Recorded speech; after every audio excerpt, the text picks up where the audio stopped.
Hi, Anne, can you hear us? Yes. Can you hear me? Absolutely. Good. Oh, hello. Yeah. Yeah. If you'd like to talk to Anne, you can just push your buttons at your table. Joking. Okay, so. Hi, Anne. Hello. Yeah. So if you want to go ahead and share your screen, Anne, you want to do the sharing, and then we'll get set up. Okay.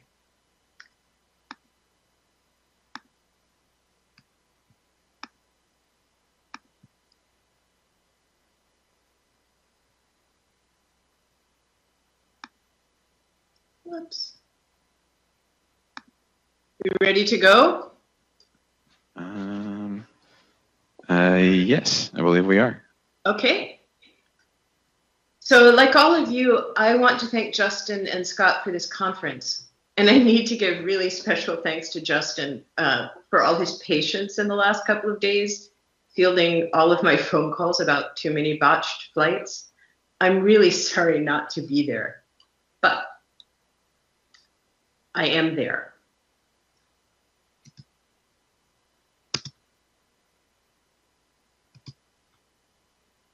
Alfonso Lingus wrote that what recognizes the suffering of the other is a movement in one's hand. And he packs into one sentence some of the ethical, affective, and material stretch of touch. I'm not talking about suffering today, but I do talk about ethics and about handling and about touching. I talk about touching practices that should, but don't, recognize what many hope they will. Instead of recognizing what many hope they will, these practices resist. And in their resistance, they teach us wrongly about our worlds. When I say wrongly about our worlds, I speak tentatively from a position within the new materialisms. I consider the new materialisms for how they offer us ethical conceptions of matter, ethical conceptions of our relations within matter, and so with each other as we and matter consubstantiate. And I'm drawing here primarily on the work of Jane Bennett and Karen Barad. 3 new materialist calls lead me to judge as wrong the touching I will consider today. Those calls are to undo that won't die old subject-object binary, building out of the first one, to undo representation as our primary mode of understanding and to replace it with performativity. And finally, in support of both 1 and 2, to undo our centuries-long reliance on sight and on certain kinds of sight as our grounding epistemological sense. And while I realize that there are new materialists who reject entirely my interest in epistemology and human engagement, I'm not here today seeking that scale of analysis. Also, because of time, I'm not going to detail why the new materialists call for undoing those particular epistemological modes. I will mostly let the reasons develop in what is to come. I want to note, though, at start, that one result of our particular inherited subject-object epistemology is an ontology of profound self-centeredness. Self-centeredness for humans as a species and as individuals. In understanding ourselves as subjects who see and place meaning on what we see, we can all too easily understand ourselves as the all-seeing centers about which all else revolves and depends. We can understand ourselves as the being whose ability to represent, to differentiate and name stuff, makes the stuff matter. We believe matter exists only and always for us, leading, we now understand, to ecological crisis.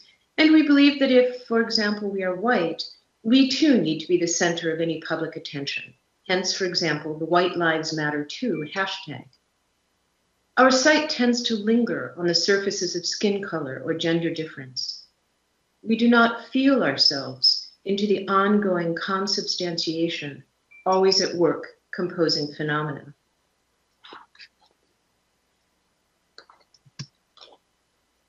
In moving closer to a performative material ethics today, but of course not getting there, I could consider many different kinds of touch. Loving touches of human flesh, for example, or the hesitant touch of a cat biting a human hand to tell the human to back away, or the feel of a plane seat for the hour while you wait unsuccessfully for the plane to take off, or the effects of uterine contractions on a born fetus, or the force of an ultrasonic wave impinging on piezoelectric crystal. But the touch I want to consider today is that of a playful human finger on a digital tablet screen.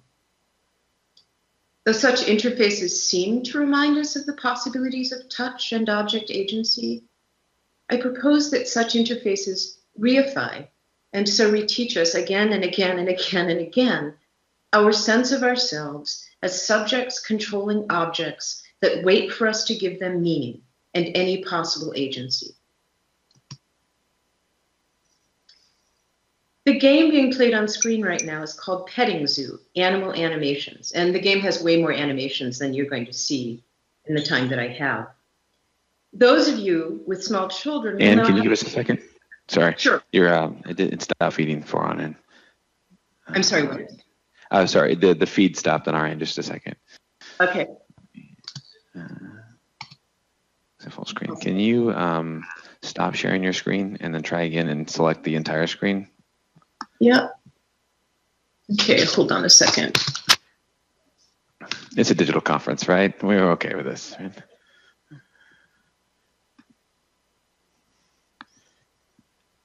And show. Yeah. We're getting closer. Hold on.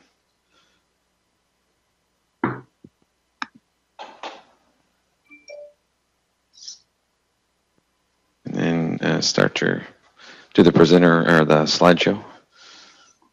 We're ready to start again? Yeah, if you have the slideshow going, what we're seeing is actually your PowerPoint interface, not the viewer. If that makes any sense. That's how it should be, right?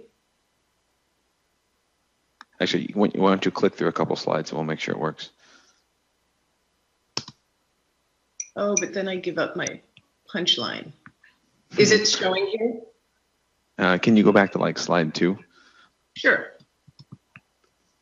Hold on a second. Let me get my cursor is disappearing.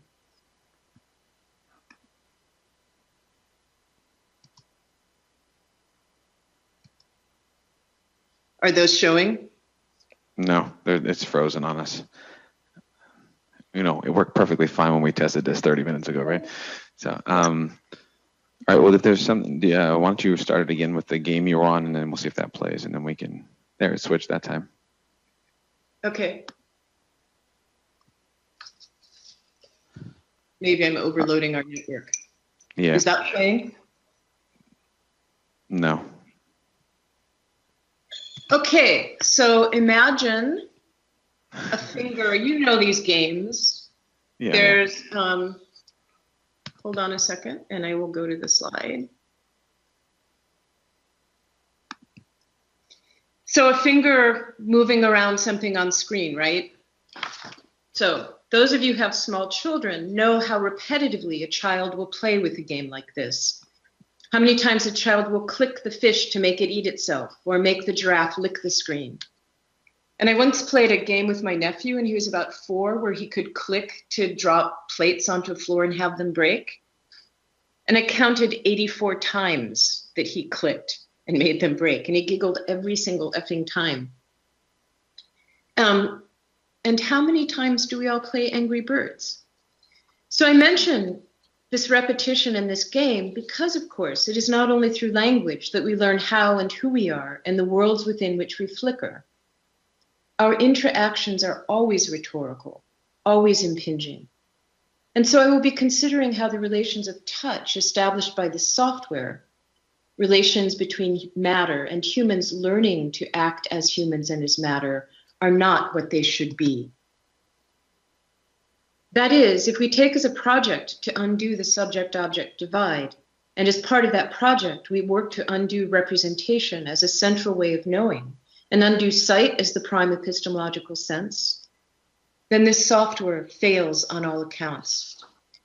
Is the screen for Touch of Evil showing now?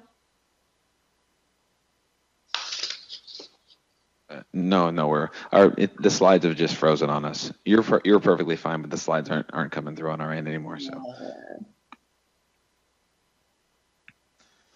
Can you see the interface? Oh, there we go. Now it's switched. I have Touch of Evil on there now. Okay. Good. We'll see if this holds.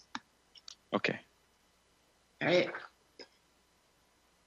I should note that engaging with our worlds through touch should seem to undo some of those problems of sight, subject-objectness, representation, and sight-centeredness.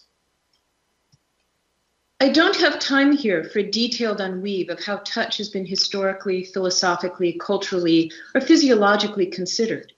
I cannot lay out in any detail how touch has been considered frequently to be the basest of the senses, aligned with women, savages, the earth, with all of the everything that gets placed on the wrong side of any dichotomous splitting.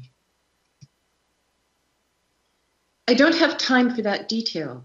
And so what follows might make it sound as though I'm arguing that touch is the same for everyone, everywhere, always, and I'm not intending that.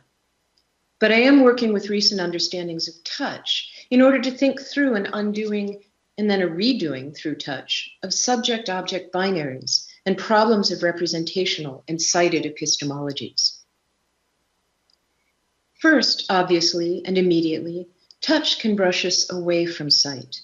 Touch, as a sense that can be engaged without cited support, can resist representational epistemologies because in part of how its practices do not temporalize as we have learned to see.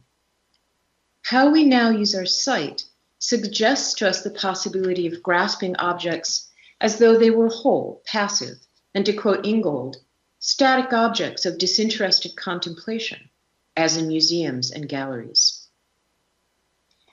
With sight, we act as though matter simply exists somewhere over there, distanced from us, to answer one of Kristen's earlier tweets, waiting for us. We do not act as though we too emerge, sink, blur, dissolve, and emerge in any productive consubstantiation with matter. But to turn to touch. In their introduction to the collection, Thinking Through the Skin, Ahmed and Stacy note that the erotics of tactile encounters open up a different way of thinking bodies. Through touch, they say, the separation of self and other is undermined in the very intimacy or proximity of the encounter. Patterson explicates a passage from Merleau-Ponty about our hands touching each other by writing, "Each of my hands is both touching and being touched, ambiguously and simultaneously, both subject and object, reversing their positions as subject touching and object touched. When we touch our own bodies or others, whatever we touch touches back." As Patterson explains, there's a continuity of feeling between the flesh of our hand and the texture of an object, such that, and now Patterson is quoting Merleau-Ponty, the flesh of the world or my own is not contingency, chaos, but a texture that returns to itself and conforms to itself. Touch, that is, in comparison to sight, pushes one out of feeling oneself at center, can push one into a more equal, responsive relating.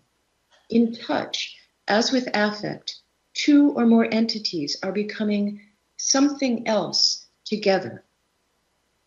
And for new materialisms, touch, of course, is not just human. As Barad writes, in a breathtakingly intimate sense, touching, sensing, is what matter does, or rather, what matter is. Matter is condensation of responsibility. Touching is a matter of response. Each of us is constituted in responsibility. Each of us is constituted as responsible for the other, as being in touch with the other. But having just laid out the possibilities of touching for engaging us in performative worldly engagements, I'm going to argue that much of our current hardware and software for touchscreens is precisely about reinscribing the subject-object distinction, reinscribing representational epistemologies, reinscribing sight as necessary for knowing. To make those claims, I do a limited rhetorical analysis of the software I showed earlier in its presentation on a tablet, focusing on how touch and relations with matter come to be in the touching. Digital touch screens are supposed to have magic in them. They are supposed to dissolve the distance that mouse, keypad, or stylus-based interfaces put between us and stuff. As the Steve Jobs himself said about the iPhone and then the iPod, and I was going to show video of him saying this, but I'll skip over it real quickly because I worry about it hanging us up again. So pretend I'm Steve Jobs from 2007 and then 2010. Here's 2007. We're going to use the best pointing device in the world. We're going to use a pointing device that we're all born with 10 of them. We're going to use our fingers. We're going to touch this iPhone with our fingers. We've invented a new technology called multi-touch, which is phenomenal. It works like magic. In his introduction of the iPad, Jobs said, "The precise multi-touch interface makes surfing the web on an iPad an entirely new experience, dramatically more interactive and intimate than on a computer. It's that simple. The whole website in the palm of your hands. It's phenomenal to hold the internet in your hands." We're going to. So let's consider how we engage so magically with iPad hardware and software. Consider first the hardware.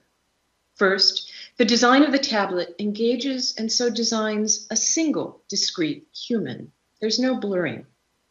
The tablets with which you are most familiar have been designed to be held by one person at a time, and most games have been designed to be played by one person at a time.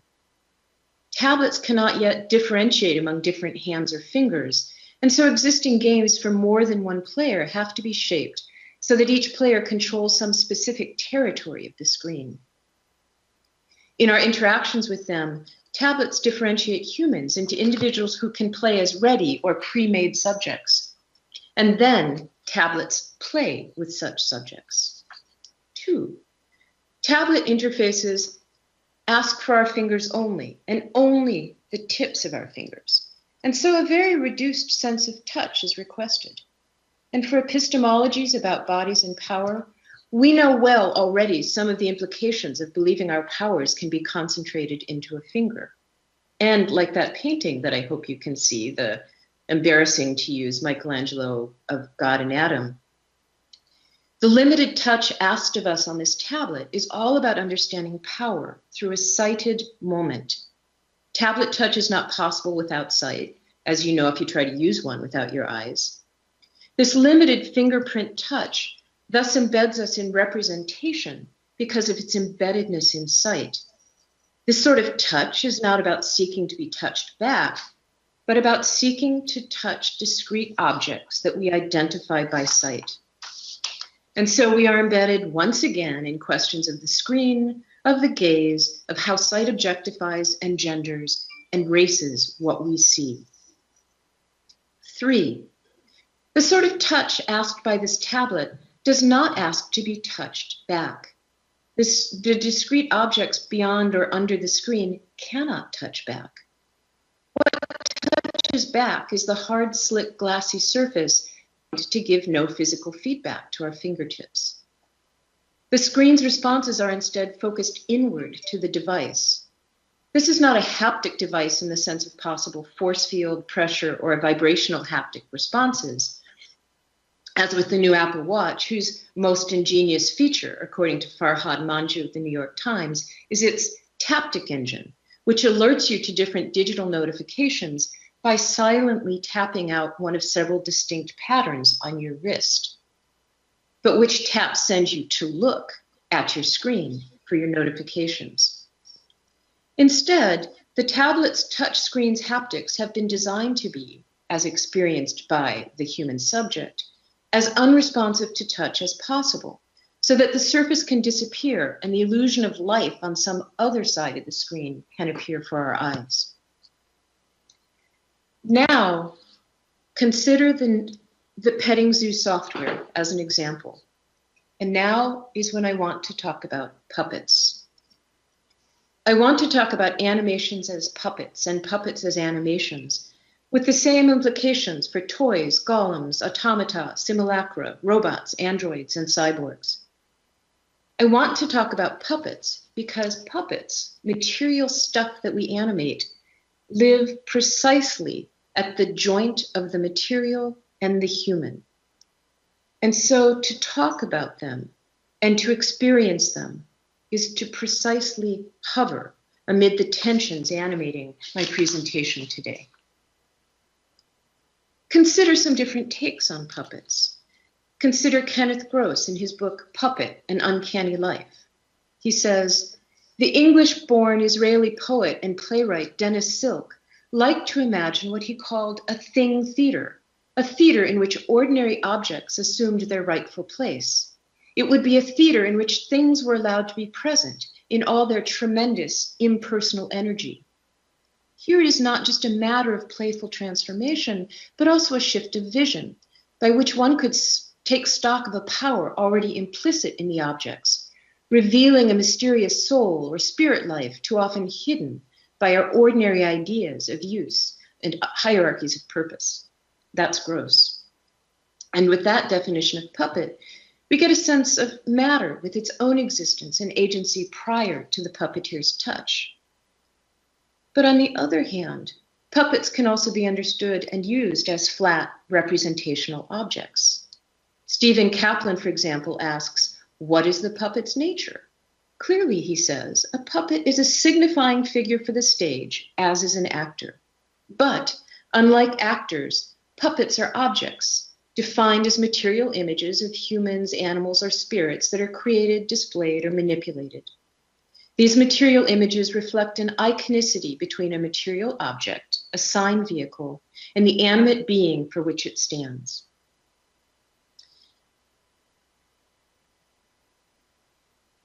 That was Kaplan. So tensions over the status of the inert materiality and potential animation of puppets come out when Lois Kuznets, in her book When Toys Come Alive, offers a taxonomy about what happens in such animations. 1, when toys come alive, they raise for us anxieties about what it means to be real. Are we independent subjects ourselves rather than objects, or others submitting to the gaze of more powerfully real and potentially rejecting live beings? 2, such non-human but animated objects embody all the temptations and responsibilities of power and our dreadful vulnerability before all the force of the world. 3, when toys come alive, it duplicates for us divine creation and so brings on anxiety about competing with the divine. In her book, The Secret Life of Puppets, Victoria Nelson explains that all puppets, as all physical, literary, and movie simulacra, automata, golems, robots, cyborgs, and androids, all of them, they're symptoms of how Western culture has recently repressed the spiritual in favor of the material. The spiritual, Nelson argues, forces itself back upon us by erupting through and animating all that unalive material from which puppets and so on are made. Nelson argues that we should contend with both the material and the spiritual at once, and that the most fruitful and innovative times in our culture have been just these rare periods when the two worldviews overlapped in open conflict and neither was dominant. These competing understandings of puppets exist precisely because puppets hover between what we humans consider to be alive and what we consider to be not alive, between the subject and the object trying to dissolve. We could, therefore, engage with puppets and animations to explore the tensions we seek to cross with the subject-object dichotomy and its linked representational and visual epistemologies. But I hope I've expressed well enough for the Q&A that I don't think our current formations of iPad, finger, and animation get us there. in the software I've shown, the flow of energy between matter is designed to be perceived as one directional. All energy feels to flow from the animating finger to the odd space of the screen. All energy feels shaped to control the objects on screen. With each sighted touch in this game, the subject-object dichotomy is recreated. And matter then becomes the blank stuff waiting for human culture to give it any agency or life at all. How would such software as petting zoo feel were it more materially performative, were it to push back, were it to have some spirit and agency that did not teach us to see, represent, and divide? To end with someone else's more elegant restatement of my concerns, here are words from Maria Puig de la Bella Casa, who writes that, quote, "An active reconstruction of the sensorial is at stake when developers discuss what will be the right feel of a virtual object to implement within the actual designs. In other words, touch technologies are remaking what touching means. And which meanings are mobilized for realizing the promise of touch? By which forms of connection, presence, and relation is the haptic touch supposed to enhance everyday experience?" That's de la Bella Casa. How do we rework and reteach these technologies that seem to reinscribe and reperform the very staticizing processes we know we need to undo? We know that undoing subject-object dichotomies results not just from talking and writing differently, but from constructing different sensory entanglements. How do we fabricate, not imagine, but fabricate a different future in which we have a digital touch that does not presume a matter that waits for an all-powerful us with an all-powerful touching finger to animate it? I'm done. Thank you. Thank you, Anne.